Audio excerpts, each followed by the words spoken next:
les magasins, les usines. J'ai également recouru aux sources fiscales, notamment les calepins des propriétés bâties aux archives de Paris. Donc il y a deux années, l'année 1876 extrêmement complète parce qu'elle permet de remonter jusqu'à 1822 et elle va jusqu'en 1900, et l'année 1900 qui est bien moins complète. Alors ces calepins des propriétés bâties permettent en fait souvent de trouver, donc de retracer les locataires en fait ou les propriétaires des bâtiments, et également on y trouve assez fortuitement, mais quand même suffisamment pour pouvoir en faire quelque chose, des inventaires de matériel parfois, des plans, des croquis décrivant sommairement les locaux. Il m'a été impossible, malheureusement, comme l'avait fait Catherine, de dépouiller les déclarations de succession qui sont immensément pléthoriques pour le 19e siècle. J'ai voulu d'ailleurs m'y atteler là quand j'ai repris mes recherches 20 ans après, vous l'aurez compris, pour ma publication. J'ai dépouillé abondamment, j'ai un corpus énorme que je n'ai pas eu le temps du tout d'exploiter pour malheureusement cet ouvrage. Donc cela reste encore à faire. Ensuite, d'autres investigations complémentaires aux archives municipales, notamment des villes à parfumeurs. Il y avait deux grandes villes. Il y a beaucoup les parfumeurs ont assez rapidement installé leurs usines hors de Paris, intramuros. Il y a deux grandes villes à parfumeurs, en fait, à l'époque, c'est Pantin et Levallois-Perret. Il y en a d'autres, naturellement, mais Pantin et Levallois-Perret concentrés à eux seuls, de mémoire, une dizaine de maisons de parfumerie, de grandes maisons de parfumerie. Et puis, alors évidemment, aux Archives nationales, j'ai été amenée à consulter, donc, pour compléter ma prosopographie, les dossiers Légion d'honneur, notamment sur les parfumeurs, et également l'abondant corpus, enfin l'abondant fonds dans F12 relatif aux expositions universelles.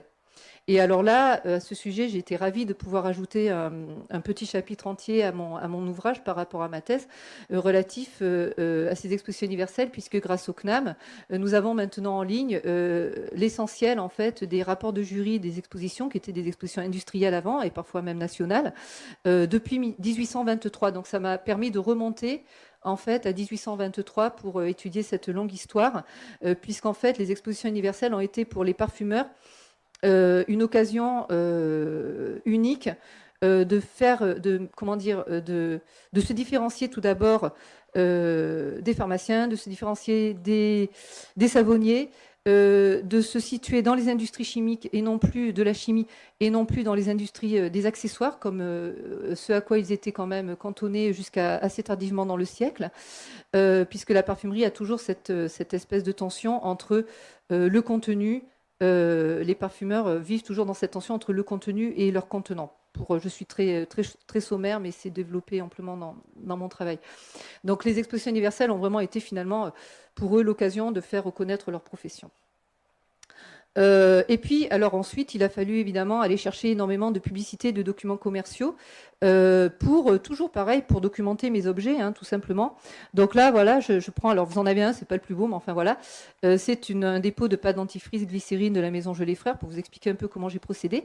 Alors les dépôts, très rapidement, ils étaient liés à il y avait trois grandes catégories de dépôts. Il y avait les fabricants. Gelée Frères était une très grande maison de parfumerie de moyenne gamme, mais très importante. Les parfumeurs déposaient, enfin les parfumeurs et fabricants de cosmétiques et savonniers déposaient leurs produits phares, en fait, en forme de marque, en forme de dessins et modèles, parfois les deux. Parfois, ils déposaient la forme de l'objet qu'ils voulaient protéger en marque et non pas en objet. Enfin, il y avait tout un jeu que j'étudie, enfin, dont j'ai essayé de tirer quelques déductions dans mon travail. Parfois, alors ils déposaient donc les produits phares. Ils déposaient également, pour certains, un objet unique. Là, on parlera tout à l'heure hein, d'autres types de fabricants, donc je vous laisse un peu de suspense. Donc là, des gens qui mettaient vraiment tous leurs moyens et qui déposaient un seul objet. Et puis, il y avait des dépôts également liés sans doute à des prouesses techniques. Et notamment, je pense à un très beau bouchon de verre totalement évidé, en fait, qui a été déposé quasiment concomitamment par Guerlain et par Pochet, le négociant verrier avec lequel il était en affaires. Et je pense que en fait, ce double dépôt était dû à un surcroît de précaution de leur part, parce que cette forme était très, très difficile à réaliser. Pour mémoire, c'est quasiment encore la forme que vous avez des bouchons des flacons Guerlain, pour celles qui connaissent cette forme évidée, en fait. Alors, elle est plus belle. Alors, vous la verrez défiler tout à l'heure, hein, je ne l'ai pas mise là-dedans, mais ça n'est pas la forme en forme de cœur, c'est une forme beaucoup plus simple, que je préfère d'ailleurs, très simple, en fait, que vous verrez tout à l'heure, et quasiment totalement évidée. Et elle a été déposée par ces deux... voilà. Alors, les publicités, les documents commerciaux, également dans les entreprises même, toute une série de documents assez difficiles à aborder, qui ont, je pense, entièrement disparu actuellement. Donc, il faut me croire sur parole quand vous lisez mon livre. Notamment chez Pochet, j'ai pu voir les livres de clients et les registres de moules de ce verrier, qui étaient considérables, en fait, pour les parfumeurs de l'époque. Et par recoupement entre le livre de moule, parfois pas toujours illustré, en fait même très rarement illustré et très rarement daté, le livre de client et les formes que j'avais dans le dépôt des dessins et modèles, j'ai pu faire quelques déductions pour retracer vraiment l'histoire de ces objets. C'est une démarche réellement, je pense, archéologique, en fait, hein. Voilà. Donc là, rapidement, pour vous montrer, donc cette maison Gelée Frères, la pâte dentifrice glycérine est vraiment son produit phare pendant longtemps. Donc vous voyez, ils déposent, en fait, alors ils ne sont pas chronologisés, mais peu importe, c'est un produit qui a couru sur tout le siècle.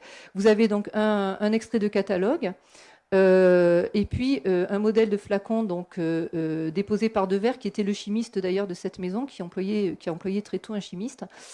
Et puis vous retrouvez cette forme-là, en fait. Alors cette forme, pour mémoire, c'est un flacon clissé. C'est un peu un dérivatif modeste d'une forme, d'ailleurs modeste, employée à l'époque de Catherine, si j'ose dire.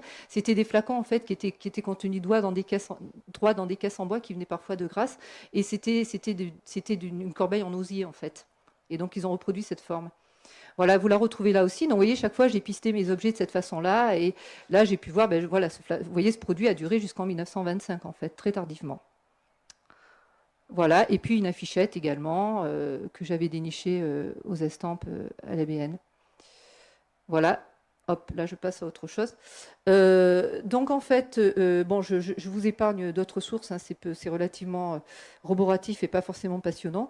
Mais évidemment, il a fallu également sourcer d'histoire industrielle quand même, dès lors que j'ai emprunté la voie de la prosopographie, et même par des indications très modestes d'abord au départ, et puis plus vastes. Donc les dénombrements et recensements de la statistique, des enquêtes statistiques de la France.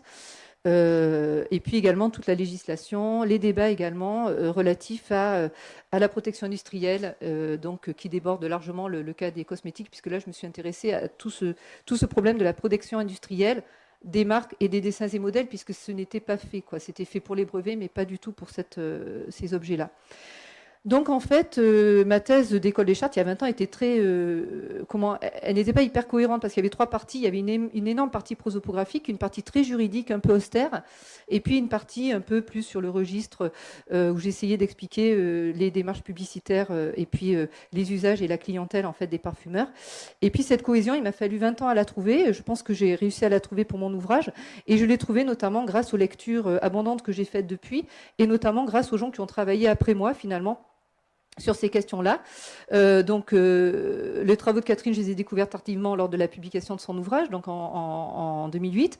Et puis surtout les travaux d'une chercheuse qui a travaillé un peu à partir de mon travail, mais qui a fait des déductions qui, moi, m'ont fait rebondir et m'ont permis de rendre mon travail à moi très cohérent et qui ont vraiment énervé mon travail, qui sont les travaux d'Eugénie Briot.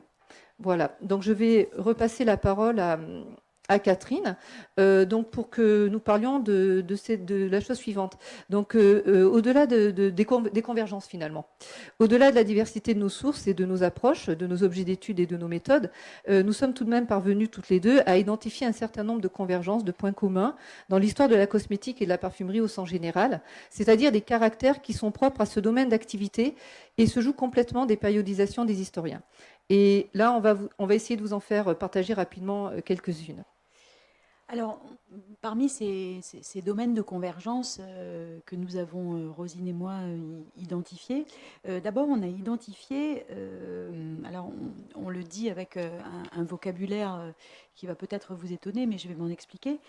D'abord, il nous apparaît que dans la longue durée, c'est-à-dire finalement entre le 15e et le 20e siècle, hein, que dans la longue durée, et aujourd'hui encore, si on en croit certains sites internet qui sont dédiés à la fabrication de certains produits, si on en croit à la réédition de certains manuels de cosmétiques anciens, on a bien l'impression que la cosmétique au sens général est ce qu'on a appelé un univers de confins. C'est-à-dire un univers qui se situe à la croisée entre plusieurs domaines. Alors, pour être un petit peu plus explicite, un univers de confins qui se trouve entre science et technique, d'une part, entre univers